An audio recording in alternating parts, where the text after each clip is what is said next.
High বন্ধুরা, good morning. সকাল সকাল আমি এসে গিয়েছি স্বর্গলী মন্দিরে। এখানে বড় স্ল্যাব হচ্ছে। চলো সকাল সকাল তোমাকে ভগবানের দর্শন করা দিই। এই যে শ্রীকৃষ্ণ, তোমরা শায়দ এসে গেছো।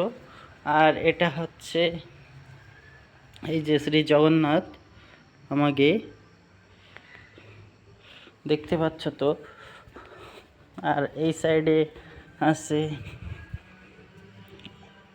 আরও কিছু ভগবান। সকালের দর্শন তোমাকে করে দিচ্ছে, দিন ভালো যাবে। কিন্তু এখানে চলছে তোমার অনেক, দেখতে পাচ্ছ যে আমরা সেন্টারিংয়ে চলে আসছি। সব জায়গায় সেন্টারিং করা হয়ে গেছে। ফিলহাল 7,500 স্কোয়ার ফিট। তোমরা তো আগেও শায়দ এসে গেছো। কিন্তু একটা কথা, এই যে নেক্সট টাইম যে সময়টা আসবা সেই সময়টা দেখতে পাবা যে এখানে স্ল্যাব হয়ে গেছে। আরও কত সুন্দর, এক থেকে সুন্দর, ভগবানের সুন্দর। এই জায়গায় তোমরা তো এসে গেছো, দেখতে পাচ্ছ আমাকে।